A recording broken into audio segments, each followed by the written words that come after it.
Our northern adventure ended off last week at Lake Kathleen in Kluane. Honestly, there's nothing quite like skipping rocks across perfectly still waters and enjoying a quiet lunch surrounded by massive, towering mountains. It was the absolute perfect way to slow down and gear up for the wild journey ahead. Next, we headed to Fairbanks for a riverboat cruise. We were able to watch and video this bush plane taking off right from the river alongside our riverboat. We also watched an amazing sled dog demonstration by Susan Butcher's daughter, and then we learned so much about the traditional way of life for Native Alaskans.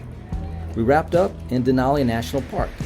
Between hiking several trails, we spotted Dall sheep, caribou, and had a pretty exciting heart-pounding encounter with a grizzly bear. Now that was crazy fun. Come along, you are going to want to see this. Hi, we're Troy and KayLynne. We love the simple things, spending time with our 6 kids and their families, and cozy nights with popcorn and a movie. After years of watching other people's travel videos, we asked ourselves, are we going to look back one day and say we wish we would have? We decided no more regrets. Life is too short.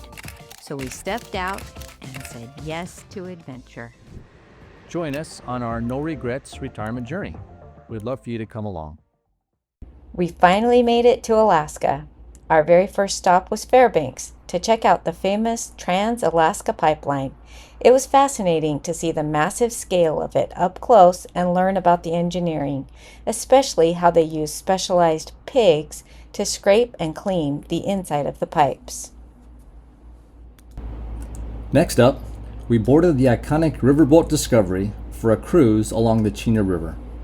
Right off the bat, a bush plane took off and landed directly alongside the boat. That was pretty cool. We also got to see a fantastic sled dog demonstration and learned how Iditarod champion Susan Butcher's daughter is carrying on her mother's incredible legacy with Granite, the dog's grandchildren, or grandpuppies.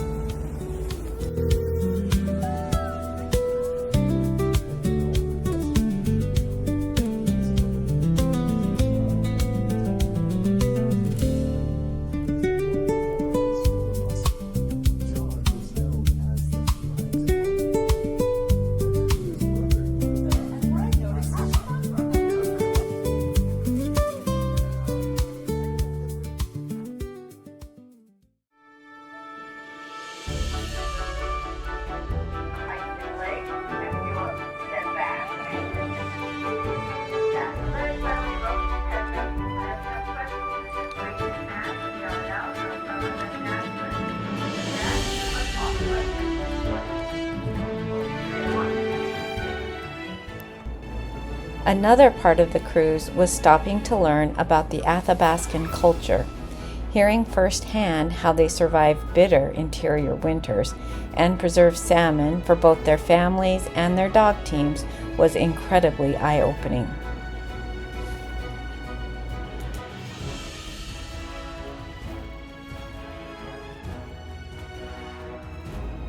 Before disembarking, we saw a brilliant piece of engineering.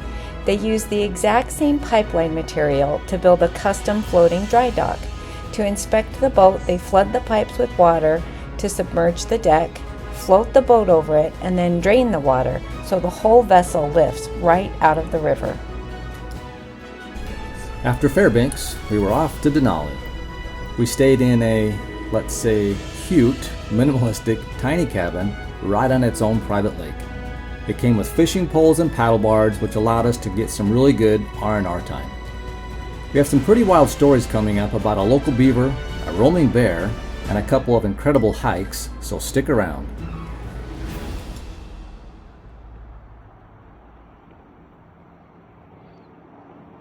So we're on Horseshoe Lake Trail in Denali National Park.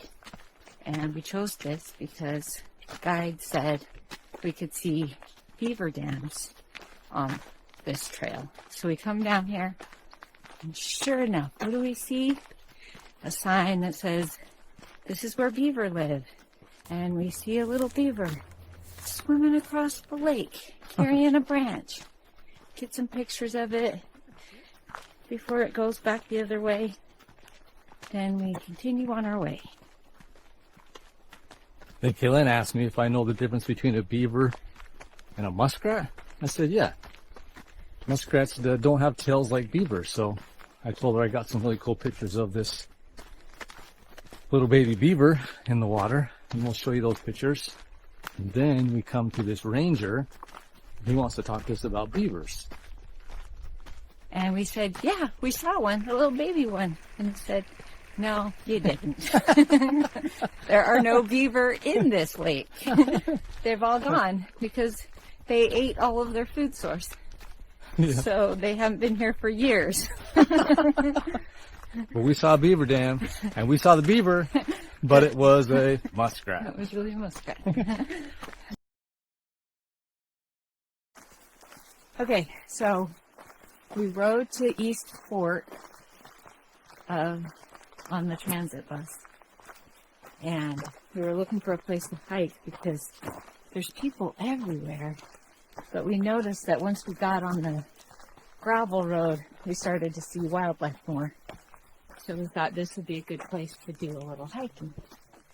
So we went down into the riverbed, and it had little hills on both sides, just the brush, willow trees kind of thing. Well, we actually started in the willow trees, but you couldn't see anywhere, and we were afraid that we'd come around a corner and be face to face with a bear. So Troy said, let's go down to the riverbed. So we started walking along the riverbed, and it had lots of little channels. You had to try to get across. And then that's where I got my binoculars out and started scanning. And then there it was. There was a bear, and it was a big bear too. And it was kind of cool because it was way across the riverbed. And so I was like, Troy was like, let's go, we're out of here. And I was like, well, let's just wait till we can see it good. So then when it came out of the willows, and you could see how big it was, and that there was just, I don't know, parading us. This was the daddy bear. It was a big bear, and I was like, okay, yeah, let's not get any closer. There's no doubt about it. It was a grizzly. It had that big old hump on its shoulder, so Beautiful. We knew exactly. We knew exactly what it was.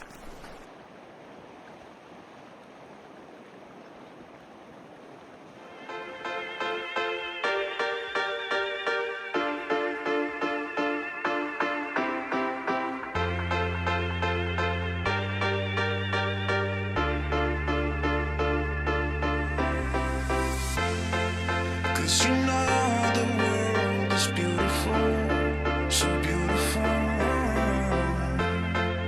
Cause you know the world is beautiful, so beautiful. And I just can't hide how I feel about you. Nothing can take that away. Cause you make the world so beautiful, so beautiful.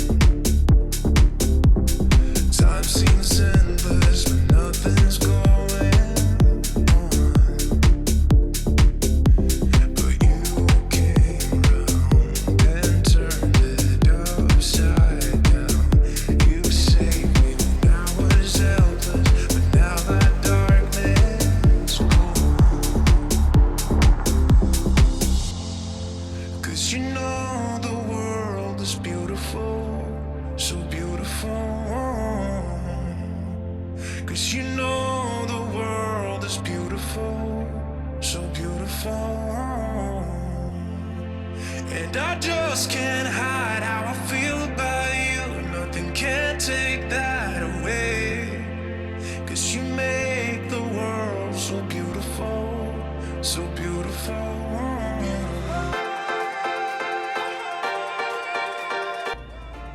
Thanks for watching. Please make sure to hit subscribe and come along with us on our next journey. See you soon.